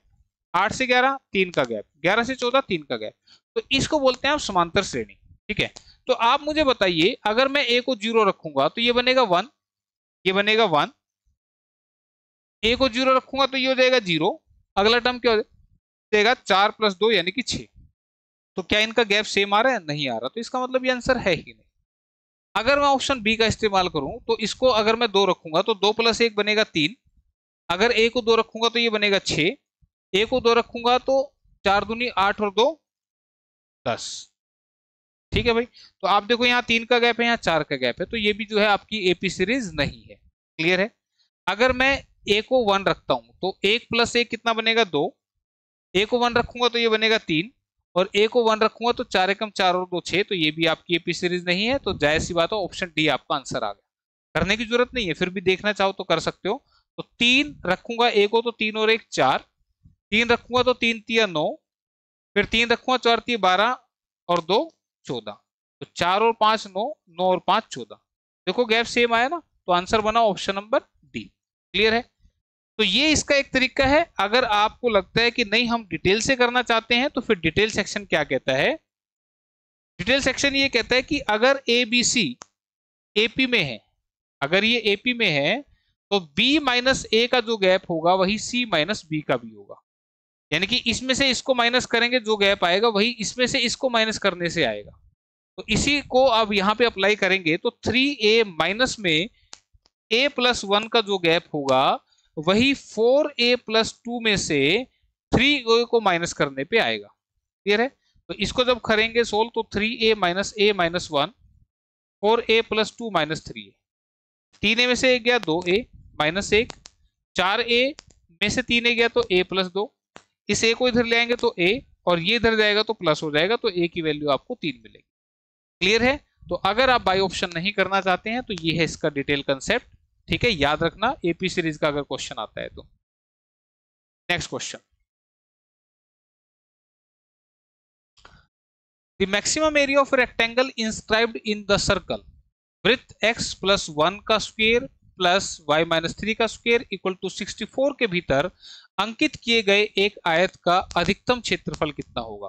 ठीक है, ध्यान रखना यहां पे जब भी इस तरह का क्वेश्चन आपको दिखेगा तो यहां एक सर्कल की इक्वेशन जो होती है, this is x minus h का square plus y minus k का square equal to r square, ये एक इक्वेशन होती है सर्कल की। ठीक है भाई, यहां पे ये दे रखा है x+1 का स्क्वायर प्लस y-3 का स्क्वायर और इक्वल टू 64।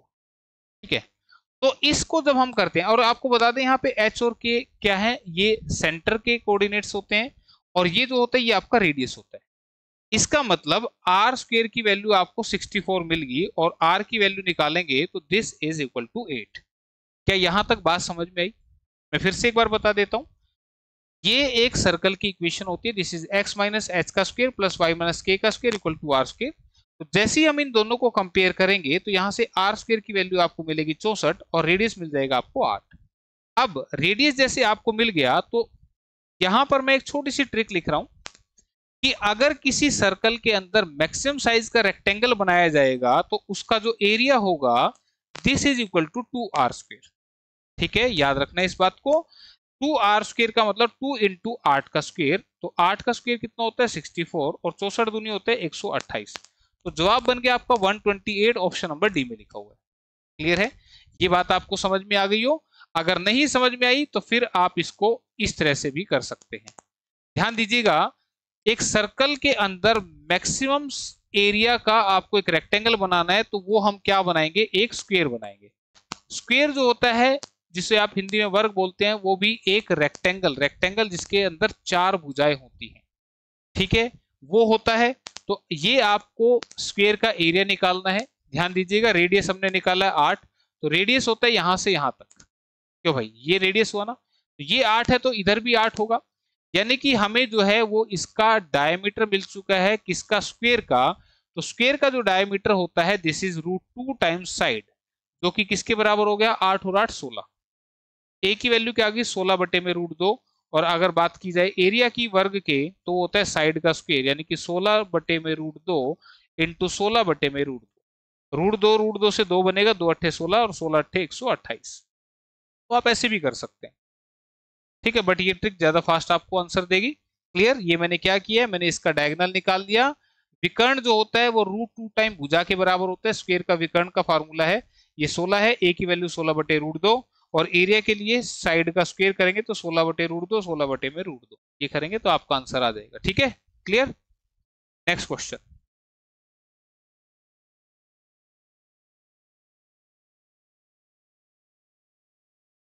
अगला क्वेश्चन क्या कहता है भाई, what is the sum of digits of the least number which when divided by 15 54 16 and 12 leaves the same remainder 4 in each case and is divisible by 19। LCM HCF का question है कि सबसे छोटी संख्या के अंकों का योग क्या है जिसे 15 54 16 और 12 से विभाजित करने पर प्रत्येक स्थिति में समान शेष 4 बचता है और वो जो संख्या है वो 19 से डिवाइड होती है। तो अगर मैं आपको इस क्वेश्चन को तोड़ तोड़ के समझाऊं कि अगर आपसे बोले कि एक ऐसा नंबर बताओ जो 15 54 16 और 12 से पूरा पूरा डिवाइड हो जाए, तो वो होगा इनका एलसीएम। तो आप इसका एलसीएम निकालेंगे। सारी वैल्यूज को देखें किससे कट रही है, लगभग वैल्यू 2 से कट रही है।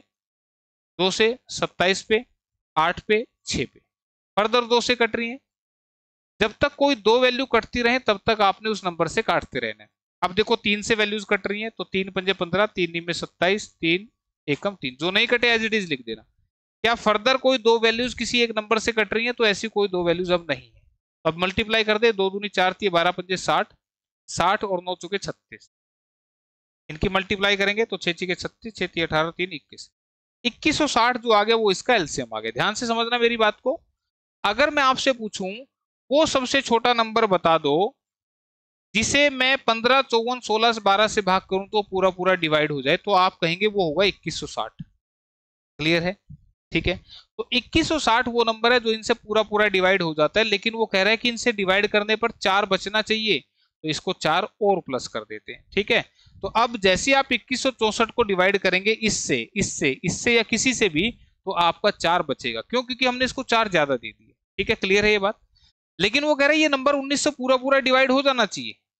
तो अगर मैं अब 2160 में 4 ऐड करके 19 से डिवाइड करूंगा तो ये पूरा डिवाइड नहीं होगा। ठीक है, तो मुझे वही नंबर निकालना है जो 19 से पूरा डिवाइड हो जाए। तो वो नंबर जो होगा 2160 प्लस 4 करने से नहीं आ रहा, तो वो इसका मतलब एलसीएम का कोई मल्टीपल होगा। तो इसके लिए हम यहाँ पर एक मल्टीपल लगाते हैं की। ध्यान से सुनते रहना मेरी बात को जो मैं बताता चलूं। यहां पे नंबर 2160 प्लस 4 2164, ऐसा नंबर जिसे इनसे डिवाइड करूंगा तो 4 शेष देगा। लेकिन ये नंबर 19 से पूरा नहीं कट रहा है, तो इसके लिए फिर हमें अगला नंबर मिलेगा इसका डबल करके। 2160 का डबल आप करेंगे तो जो नंबर आएगा उसमें 4 ऐड करके फिर से देखेंगे क्या 19 से कटेगा। अगर फिर भी नहीं मिलता तो फिर इसका 3 गुना करेंगे, 4 गुना, इस तरह से हम इसका करते रहेंगे। तो इतने लंबे प्रोसेस से बचने के लिए हमारा जो मेथड होता है वो क्या होता है, 2160 इंटू के प्लस में 4। अब क्या करना है, आपने इस 2160 को 19 से भाग करना है। 19 से भाग करो, 19 से कम 19, बचा कितना 26, 19 से कम 19, बचा कितना 70, 19 दिए 57, बचा कितना 13। ठीक है, आपने इसको डिवाइड करना 19 से और निकाल लेना इसका रिमाइंडर विच इज 13। तो के तो एज इट इज चल ही रहा है और ये भी एज इट इज चल रहा है।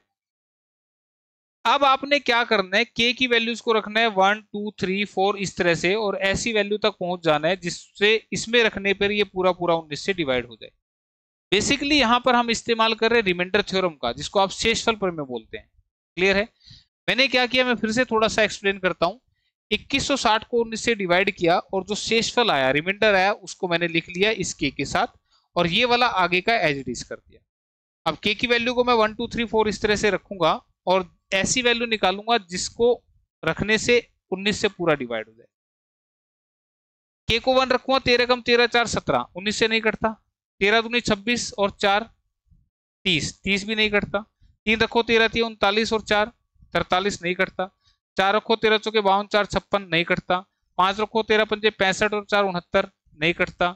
6 रखो 13 छिक 78 और 4 82 बटे, नहीं कटता। 7 रखो 13 सत्ते 91 और 4 95, और 95 कटता है। यानी कि जैसी मैं के को 4 रखूंगा, ओ सॉरी 7 रखूंगा, तो 13 सत्ते 91 और 4 95, 95 जो है पूरा पूरा कटता है ना पूरा पूरा। इसका मतलब के की वैल्यू मुझे मिली 7। तो के की वैल्यू 7 है, तो आपका जो नंबर है वो बन गया 2160 के, यानी कि 2160 गुना 7, तो 7 0, 7 6 42, 7 1 7 4 11, 7 7 14 और 1 15, और प्लस में 4 करना है। ध्यान दीजिएगा, ये आपका नंबर है वो जो 19 से पूरा डिवाइड होएगा, तो इसकी 7 से मल्टीप्लाई कर ली, 7 6 42, 7 1 7 4 11, 7 2 14 1 15, ये बन गया 15 120 में 4 जोड़ेंगे तो 15 124 बनेगा। ये वो नंबर है, ध्यान दीजिएगा। अब ये वाला कौन सा नंबर है जिसे अगर मैं इनसे डिवाइड करूंगा तो 4 शेष देगा और 19 से डिवाइड करूंगा तो पूरा कटेगा।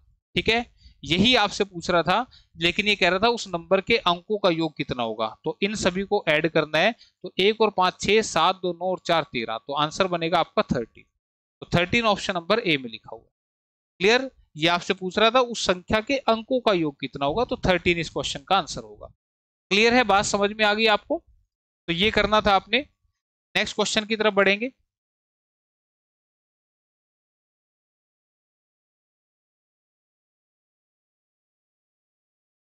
In a 75 student class, 44 are boys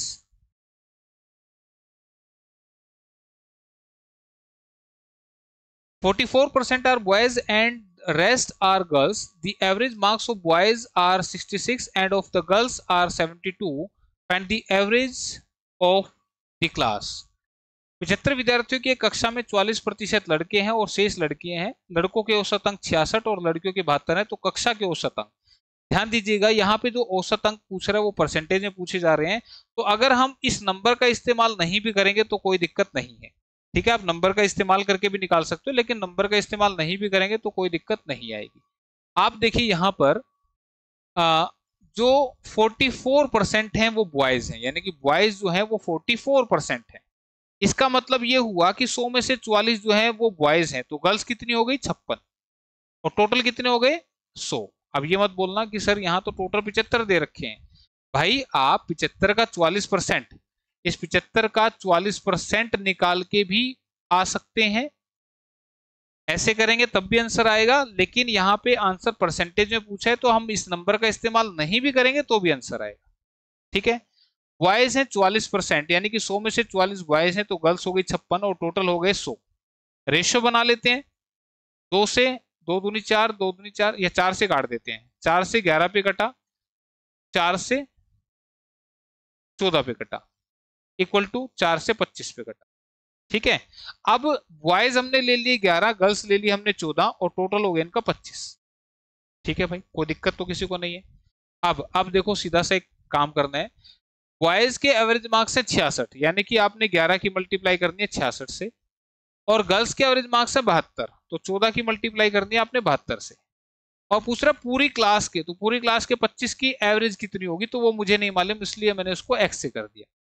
इस क्वेश्चन को करने के लिए आप मिक्सचर एलिगेशन से भी कर सकते हैं, एक मेथड, ठीक है, लेकिन इससे आपको थोड़ा सा आसानी से समझ में आएगा। 11 गुना 66 करेंगे 6, 6 6 12 7, 726। इससे करेंगे 14 दूनी 28, 14 सत्ते 98 और 200 इक्वल टू 25 इंटू में एक्स। इसको ऐड करेंगे 8 6 14 3 7, 1734 इक्वल टू 25x, और x की वैल्यू के लिए हम इसको 25 से डिवाइड कर देंगे, ठीक है। 25 के 150, तो 6 पे चलेगा, तो 6 वाले ऑप्शन हमारे पास लिखे हुए 1 2 3, तो आगे चलना पड़ेगा।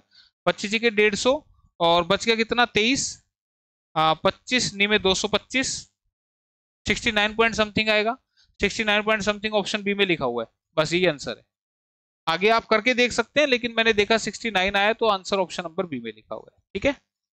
यहीं पे आप आगे करके देख लेना, मैं फिलहाल यहीं छोड़ रहा हूं। नेक्स्ट क्वेश्चन,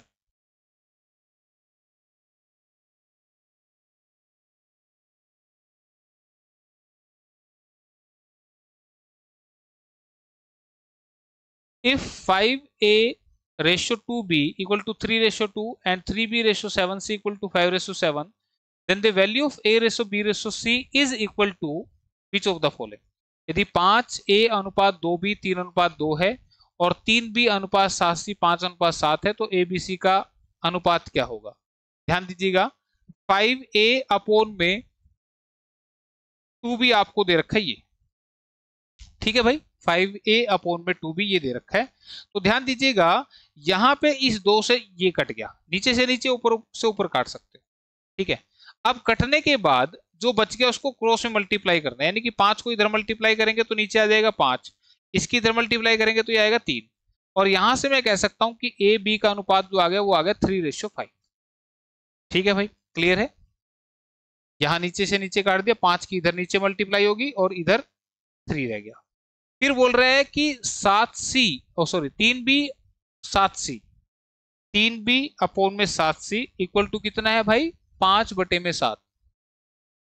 फिर से 7 से 7 कट गया, और यहां से भी मैं डायरेक्टली लिख रहा हूं b/c, b/c, ये 3 इधर चला जाएगा तो 5/3 आएगा, तो 5:3, ठीक है।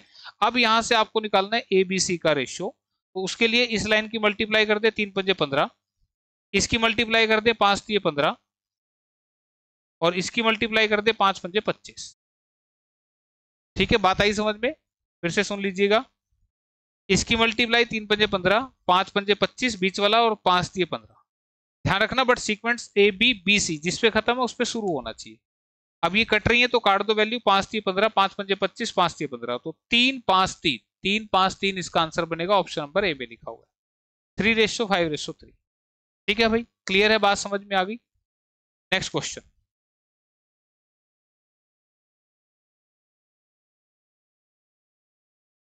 In a class 20 opted for physics, 17 for maths, 5 for both and 10 for other subjects. The number of students in the class is।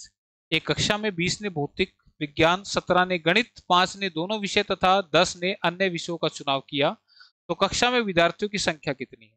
अब ध्यान दीजिएगा, 20 स्टूडेंट ने जो है वो फिजिक्स लिया और 17 स्टूडेंट्स ने मैथ लिया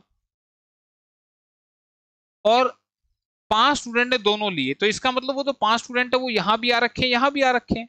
तो इसके लिए हम क्या करेंगे, दोनों को प्लस करके इन 5 को कर देंगे माइनस। ठीक है भाई, मैंने बोला 5 स्टूडेंट ऐसे जिन्होंने दोनों सब्जेक्ट ले रखे हैं, तो यानी कि वो यहां भी 20 में भी आ गए, 17 में भी आ गए, तो टोटल करके इसमें से 5 माइनस कर दो तो 32 स्टूडेंट। अब इस 32 में 10 स्टूडेंट अदर हैं, तो टोटल हो गए हमारे 42 स्टूडेंट। तो पूछ रहा था कि टोटल स्टूडेंट कितने हैं, तो आंसर ऑप्शन नंबर बी यानी कि 42। क्लियर है। Next question. नेक्स्ट क्वेश्चन आपका,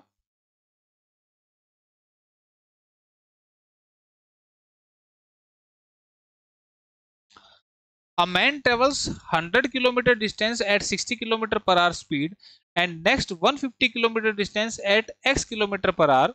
If the average speed of the man is 50 kilometer per hour in the whole journey, then what is the value of x in from the following।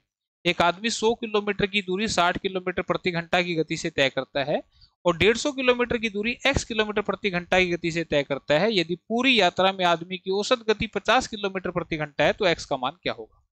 सबसे पहले तो average speed क्या होता है, average speed होता है total distance upon में total time. औसत चाल जो होता है, औसत चाल वो होता है कुल दूरी बटे में कुल समय। ठीक है भाई, अब उसने जो डिस्टेंस कवर किया वो टोटल किया 100 किलोमीटर और 150 किलोमीटर। ध्यान दीजिएगा, 100 किलोमीटर डिस्टेंस किया स्पीड से और 150 किलोमीटर किया एक्स की स्पीड से, तो 100 किलोमीटर और 150 किलोमीटर ये तो हो गया टोटल डिस्टेंस। अपोन में टोटल टाइम, अब टाइम तो यहां दे ही नहीं रखा, तो टाइम कैसे आएगा, टाइम आएगा डिस्टेंस अपोन में स्पीड करके। यानी कि वो बंदा 100 किलोमीटर गया कितनी स्पीड से, 60 की स्पीड से, और वही बंदा 150 किलोमीटर गया कितनी स्पीड से, एक्स की स्पीड से। क्या ये बात आ रही है समझ में। इतनी बात अगर आपको समझ में आ गई तो जैसे ही मैं इसको कैलकुलेट करूंगा तो एवरेज स्पीड जो है वो कितनी आ जाएगी, 50 किलोमीटर पर आवर। ये सारी वैल्यूज मैंने इस फॉर्मूले के अंदर रख दी है। ठीक है, एवरेज स्पीड कितनी आएगी 50, आप उधर लिखें या इधर लिखें बात बराबर ही है। ठीक है, एवरेज स्पीड 50 दे रखी है, ये आपको एक्स दे रखा है, तो इसे आपने अब सोल्व करना है। ठीक है, तो अब इसको सोल्व करने के लिए हम क्या करेंगे, बाय ऑप्शन का इस्तेमाल कर लेते हैं, या तो आप इसको डिटेल से सोल्व करें। तो अगर मैं ऑप्शन का इस्तेमाल करूं तो ऊपर बन गया 250, नीचे बन गया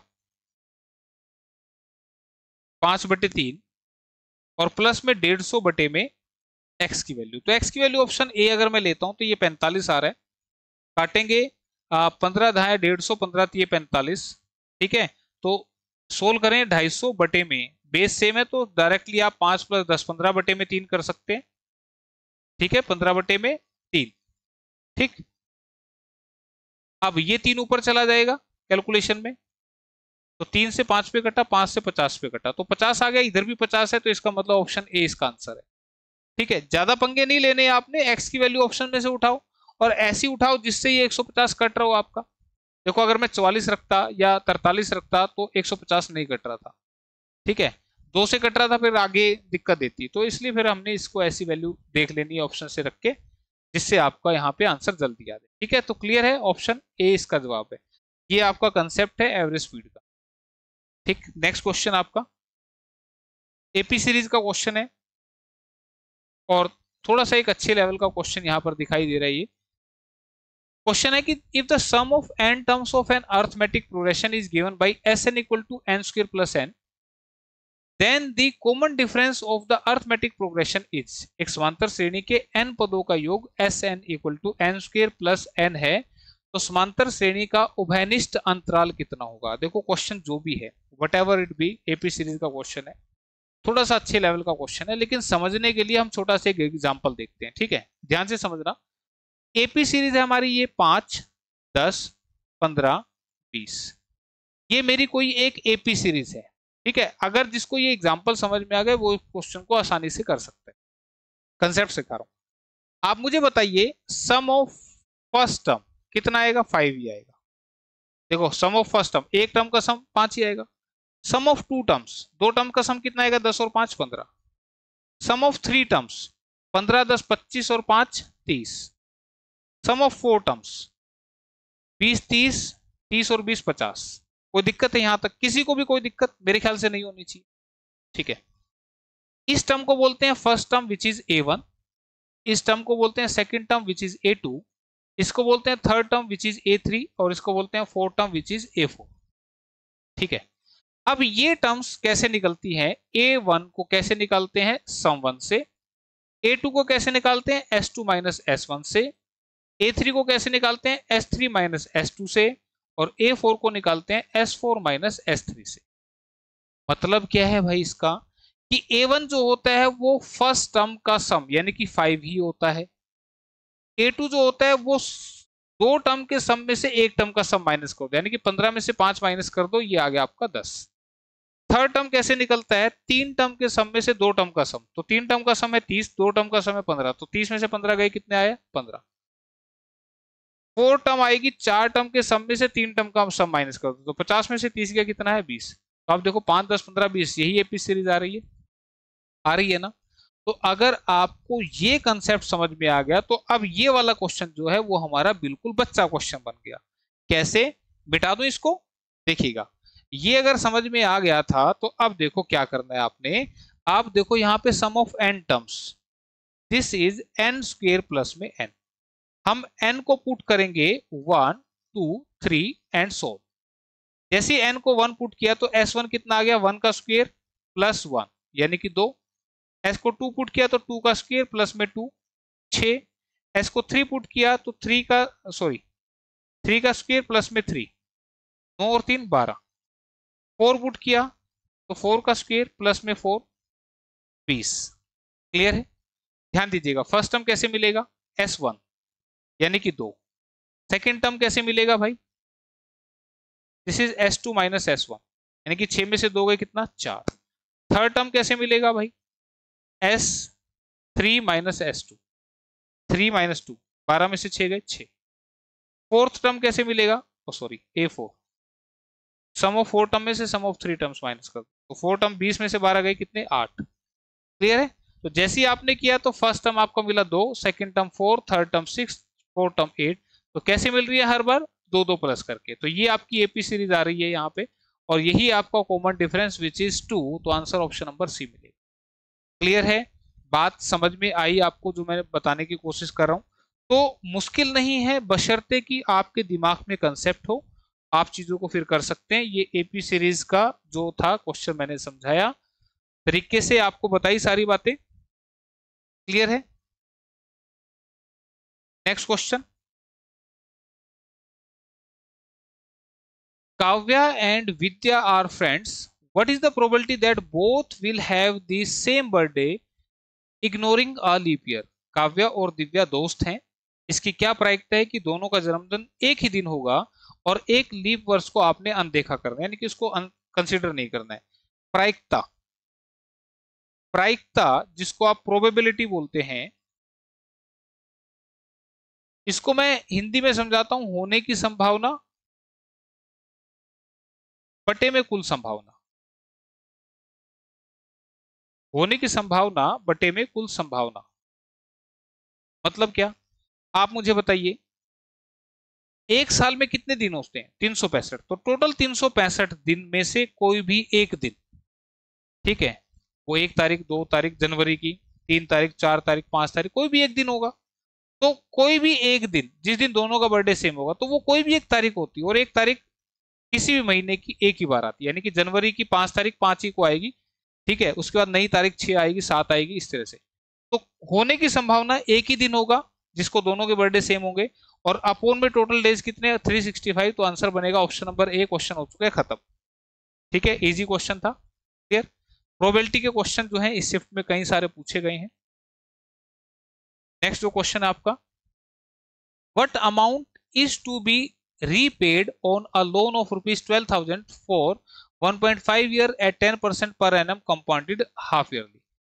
12,000 रुपए के ऋण पर 1.5 वर्ष के लिए 10% वर्ष अर्धवार्षिक चक्रवृद्धि ब्याज पर कितनी राशि चुकता करनी पड़ेगी? यानी कि आपने 12,000 रुपए का लोन ले लिया, 1.5 साल के लिए लिया, रेट ऑफ इंटरेस्ट 10% था। अगर आप हाफ ईयरली पे कर रहे हो तो कितना आप टोटल पे करेंगे, ये आपसे पूछना चाह रहे हैं। ठीक है, तो आप ध्यान दीजिएगा, यहाँ पे क्वेश्चन हाफ ईयरली का है। हाफ ईयरली जिसको आप बोलते हैं अर्धवार्षिक। अगर हाफ ईयरली का क्वेश्चन होता है तो रेट का आपने हाफ यानी कि 5% लेना है और टाइम का आपने डबल 2 टाइम। तो कितना था? 1.5 साल। 1.5 साल का मतलब आपने अब यहाँ पे 3 साल लेना है। 3/2 मतलब 1.5 का मैंने लिख दिया 15/10 यानी कि 3/2। ठीक है, तो यहां से ध्यान रखना, ऐसा जब भी क्वेश्चन आपका हाफ ईयरली यानी कि 6 माही हो, अर्धवार्षिक हो, तो उस सिचुएशन में दर का हाफ करते हैं और टाइम का क्या करते हैं, आपने डबल करना है। ठीक है, अब यहां पर हम इसको सोल्व करेंगे 3-3-1 मेथड से। किससे करेंगे? 3-3-1 मेथड से। ये क्वेश्चन आपका 3 ईयर के लिए है। तो आपने क्या करना है, 3-3-1 मेथड के लिए जो भी आपका प्रिंसिपल है जो कि 12,000 है, इसका मल्टीप्लाई कर दें आप रेट ऑफ इंटरेस्ट से। तो 12,000 की मल्टीप्लाई 5% से करेंगे तो 120 पंजे 600, और इसको आपने लिखना है 3 बार। ये जो पहला 3 है ये आपका इस तरीके से आ जाता है। ठीक है, फिर जो आपका 600 आया इसका फिर से रेट से मल्टीप्लाई कर देंगे, कितना आएगा? 30। इसको भी आपने फर्दर 3 बार लिखना है लेकिन पहली लाइन छोड़ के, तो 30, 30 और 30। क्लियर है? 2 बातें समझ में आई। अब फर्दर जो आपका 30 आया इसका फर्दर 5% निकालेंगे, इससे कटाइए तो 5×3 = 15, 15/10 दिस इज 1.5। ठीक है, तो इसको आपने एक बार लिखना है लेकिन पहली लाइन में नहीं लिखना, दूसरी में नहीं लिखना, तीसरी में जाके लिखना है। ठीक है, बात याद रहेगी। इतनी बात अगर आपको याद रह जाएगी, समझ आ जाएगी, तो ये आपका 3 साल का कंपाउंड इंटरेस्ट यहां से आ जाता है इस मेथड से। ठीक है, तो प्रिंसिपल कितना था? 12,000 रुपए। इस 12,000 में आप अगर ये कंपाउंड इंटरेस्ट ऐड कर देंगे तो टोटल ये बन जाएगा अमाउंट। ठीक है, अमाउंट कितना बनेगा? अमाउंट कैसे बनेगा? अगर आप प्रिंसिपल में कंपाउंड इंटरेस्ट ऐड कर देंगे। ठीक है, तो 600 600 600 1890 और 191 1891.5 13,891.5 आपको अदा करने पड़ेंगे, जो कि ऑप्शन नंबर ए में लिखा हुआ है। ठीक है, बात समझ में आई? तो ये आप ध्यान रखें, ये पहले साल का चक्रवृद्धि ब्याज है, ये दूसरे साल का चक्रवृद्धि ब्याज है और ये तीसरे साल का चक्रवृद्धि ब्याज है। तो सारे को ऐड करेंगे तो ये 3 साल का कंपाउंड इंटरेस्ट आ जाएगा। ठीक है, क्लियर? तो ये करना था। नेक्स्ट क्वेश्चन,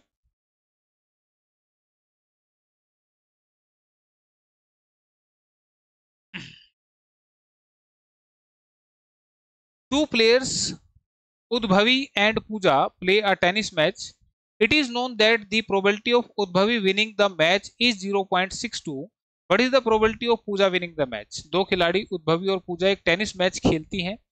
यह ज्ञात है कि उद्भवी के मैच जीतने की प्रायिकता 0.62 है, तो पूजा के मैच जीतने की प्रायिकता, तो 1 में से आप 0.62 को माइनस कर दें तो आपको पूजा के जीतने की प्रायिकता मिल जाएगी, जो कि है ऑप्शन नंबर ए 0.38।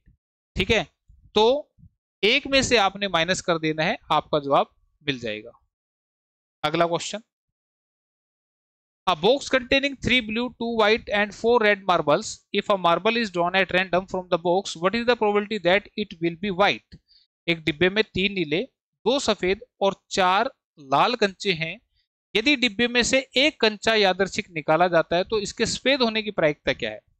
ध्यान दीजिएगा, again this is a question of probability, और प्रोबेबिलिटी के क्वेश्चन में जब भी एक निकालना पड़े तो क्वेश्चन बिल्कुल इजी होता है, लेकिन अगर एक से ज्यादा निकालने पड़े तो फिर यहां पर कॉम्बिनेशन का इस्तेमाल होता है, जिसको आप संचय भी बोलते हैं हिंदी में। ठीक है, तो आप देखिए यहां पर प्रोबेबिलिटी कितनी होगी, इसके लिए मैंने बताया था कि कुल संभावना का मतलब 3 ब्लू, 2 व्हाइट और 4 रेड, तो 3 2 5 और 4 9, टोटल 9 मार्बल में से निकलेगा। ये है टोटल मार्बल्स, जिसमें से व्हाइट, तो व्हाइट कितने हैं? 2, तो ऊपर लिख दें 2 और ये आ गया आपका जवाब, तो आंसर बनेगा 2/9 ऑप्शन नंबर ए। क्लियर है? लेकिन ध्यान दीजिएगा, यहां पर अगर 2 मार्बल निकालने होते तो उस सिचुएशन में यहां कॉम्बिनेशन का इस्तेमाल होता, और वो कैसे होता वो मैं आपको लिख के थोड़ा सा समझा देता हूं। फिर यहां पे हम लिखते, जैसे आपको व्हाइट निकालने, तो 2 में से कोई एक निकालना है, और टोटल 9 में से कोई एक निकलेगा। इसका डिटेल सॉल्यूशन ये है, लेकिन एक मार्बल निकालना था इसलिए आंसर हमने फटाक से लिख दिया। मान लो, एक पल के लिए मान लो कि 3 व्हाइट में से 3 ब्लू है ना, 3 ब्लू में से 2 जो है वो आपके कैसे हो, ब्लू कलर के हो। तो फिर यहाँ पे 3 C2 आता और नीचे 9 C2 आता। भाई 3 में से कोई 2, टोटल 3 है लेकिन उनमें से कोई 2 होने चाहिए ब्लू कलर के, और 9 में से 2, ये ध्यान रखना, वो 9 में से कोई 2 होंगे, इधर 3 में से होंगे। तो इसको जब हम सोल्व करते हैं तो ये कैसे सोल्व होता है, दिस इज 3 फैक्टोरियल अपॉन में 3 माइनस 2 का फैक्टोरियल और 2 का फैक्टोरियल, दिस इज NCR, जो कि होता है आपका n फैक्टोरियल अपॉन में n माइनस r का फैक्टोरियल इनटू में r का फैक्टोरियल। ठीक है, ये इसको सोल्व करने का तरीका होता है NCR का, NCR, जहां पर ये n है आपका, ये r है। तो n फैक्टोरियल यानी कि ऊपर वाले नंबर का फैक्टोरियल अपॉन में n माइनस r, इन दोनों के डिफरेंस का फैक्टोरियल, और यहाँ पे नीचे वाले नंबर का फैक्टोरियल विच इज r। ठीक है, तो ये करके देख लेना। और फैक्टोरियल का मतलब क्या, जैसे 5 का फैक्टोरियल है तो उल्टी गिनती 5 4 3 2 1 मल्टीप्लाई करते हैं तो ये 5 का फैक्टोरियल। ठीक है, तो फैक्टोरियल इस तरीके से निकलता है। तो जब भी क्वेश्चन एक निकालने का आ जाए तो बिल्कुल आसान होता है, कोई टेंशन नहीं लेनी। जैसे कि अगला क्वेश्चन आपके सामने है, a bag contains a red ball, a blue ball and a yellow ball, all the balls being of the same size. Kritika takes out of a ball from the bag without looking into it. What is the probability that she takes out the yellow ball? एक bag में एक लाल गेंद, एक नीली और एक पीली गेंद है, सभी गेंदें समान आकार की हैं। तो कृतिका बिना देखे बैग से एक गेंद निकालती है, तो इसकी क्या प्रायिकता है कि वह पीली गेंद हो? तो आप मुझे बताइए, एक गेंद निकालनी है आउट ऑफ टोटल 3 गेंद, तो 1/3 इसका आंसर ऑप्शन नंबर ए में लिखा हुआ है। आसान था, पढ़ते ही आंसर आपका आ जाएगा। ठीक है, अगला question, tossing a coin 1000 times in which the frequencies of the outcomes were as follows: head 455, tail 545. Based on this experiment, the probability of getting a head is, एक सिक्के को 1000 बार उछाला जिसमें परिणामों की बारंबारता इस प्रकार है कि हेड आया 455 बार और टेल आया 545 बार। तो इस प्रयोग के आधार पर हेड आने की प्रायिकता, तो हेड की प्रायिकता पूछा है, तो हेड कितनी बार आया 455 आउट ऑफ टोटल 1000, 455 बटे 1000 ऑप्शन नंबर 1 में लिखा हुआ है। ठीक है, बस काटने की जरूरत नहीं क्योंकि बिना काटे आंसर दे रखा है। उसके बाद next question, one card is drawn from a well shuffled deck of 52 cards, calculate the probability that the card will be an ace। 52 कार्डों को अच्छी तरह से फेंटी गई गड्डी में से एक कार्ड निकाला जाता है, तो वह कार्ड इक्का होने की क्या प्रायिकता है? तो आपको बता दूं, टोटल 52 में से 4 इक्के होते हैं, तो 4/52 यानी कि 1/13 इस क्वेश्चन का जवाब रहेगा। ठीक है, आंसर ऑप्शन नंबर ए। ठीक, आपको बता दे, जो 52 कार्ड होते हैं उसमें 13 के 4 सूट होते हैं। ठीक है, हुक्म, चिड़ी, पान और ईट, ये 4 तरीके के कार्ड होते हैं, जिसमें से 26 होते हैं ब्लैक कलर के और 26 होते हैं रेड कलर के। ठीक है भाई, 1 से 13 तक की नंबरिंग होती है, तो 1 को इक्का बोलते हैं, तो 1 1 1 1 4 इक्के हुए ना यहाँ पे, तो इसलिए ऊपर 4 लिखा है। क्लियर, अगला question, the following observations are arranged in ascending order. If the median is 65, then find the value of x. निम्नलिखित प्रेक्षणों को आरोही क्रम में व्यवस्थित किया गया है, तो यदि माध्यिका 65 है तो x का मान क्या होगा? देखिए माध्यिका कैसे निकालते हैं, मैं एक एग्जांपल से समझा देता हूं। मान लो ये हमारे पास 5 नंबर हैं, ध्यान रखना इन नंबर्स को पहले असेंडिंग या डिसेंडिंग, आरोही या अवरोही क्रम में पहले सजाना होता है, तो ये पहले से सजा रखें। तो इसमें अगर माध्यिका पूछता है, तो अगर 5 नंबर है तो बिल्कुल बीच में जो आने वाली है वो आपकी माध्यिका यानी कि मीडियन होती है। लेकिन अगर ये नंबर 5 ना हो के 6 होते, तो इस सिचुएशन में मीडियन कैसे बनेगा? इन दोनों को प्लस करके डिवाइड बाय 2 से, तो 7/2 यानी कि 3.5। क्या ये बात आ रही है समझ में? ये 2 तरह की सिचुएशन यहां बनती है। क्लियर, तो अगर नंबर हमारे ओड है तो बिल्कुल बीच वाला नंबर आंसर होगा, लेकिन अगर इवन नंबर है तो दोनों बीच के प्लस करके 2 से डिवाइड कर देना, आंसर आ जाएगा। तो इस क्वेश्चन में हमारे 1 2 3 4 5 6 7 8 9 10 टोटल 10 नंबर हैं। तो इसका मतलब मुझे बीच के 2 नंबर प्लस करने हैं, और वो बीच के 2 नंबर कैसे निकलते हैं? टोटल है 10, 2 का आधा यानी कि 5th प्लस 6th। तो 5th प्लस 6th आपने नंबर करना है, ठीक है। कौन से बीच के 2 लेने, मैं आपको बता रहा हूँ तरीका। टोटल नंबर है 10, 10 का आधा होगा 5, यानी कि पांचवा और छठा नंबर लेना है। तो पांचवा नंबर कौन सा है? 1 2 3 4 5, पांचवा नंबर है x, और छठा नंबर क्या है? This is x+2। तो इन दोनों को प्लस करके 2 से डिवाइड करेंगे तो आपको मिलेगा क्या? मीडियन, जो कि क्वेश्चन में दे रखा है 65। तो 65 गुना 2 130, क्रॉस मल्टीप्लाई 2x प्लस में 2, ये 2 उधर जाएगा माइनस हो जाएगा, 128 बटे में 2, दिस इज x। तो 64 आंसर बनेगा। ये 2 माइनस हो गया तो 128, 2 से भाग करेंगे तो 64। 64 आंसर ऑप्शन नंबर ए में लिखा हो। क्लियर है? चलो ये क्वेश्चन नेक्स्ट क्लास में कराऊंगा भाई, आज इतना ही करवाता हूँ, ठीक है। नेक्स्ट में देखेंगे, तो आज के लिए इतना ही कर लेना भाई। मिलते हैं फिर नेक्स्ट क्लास में। Okay bye, take care.